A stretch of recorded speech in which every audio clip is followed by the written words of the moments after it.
And I grew up in a very dysfunctional family, and a lot of partying, drinking, a little bit of drug use. I always believed there was a God, but I always wanted to have my life in my own hands. When I was growing up, I was always what you call the class clown of the school, so I was always in trouble.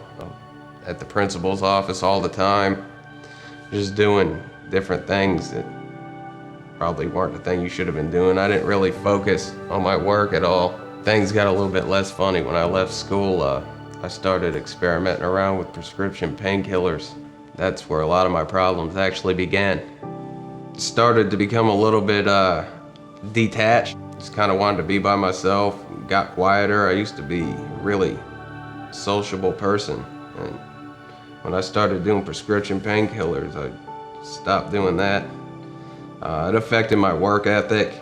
Just the things I used to care about really kind of just went away. Everything kind of just goes away when you do it.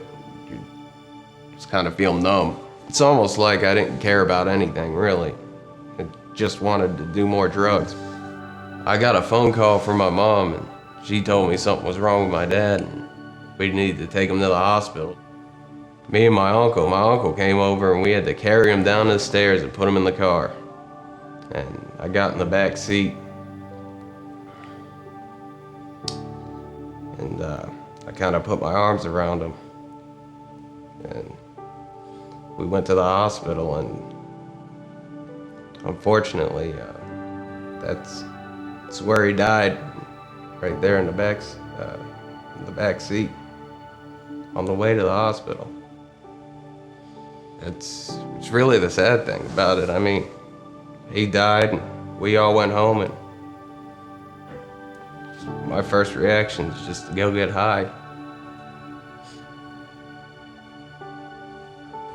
Just pretty much stopped caring. I became filled with anger and hopelessness and depression. One day I took too many drugs. Like, I was pretty much just waiting to die.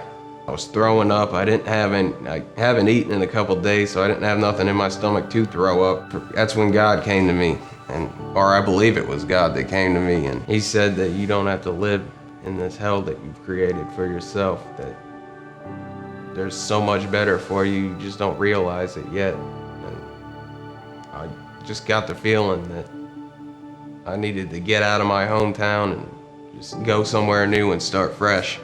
About a month of being down here, my aunt had suggested that I start attending Freedom House Church.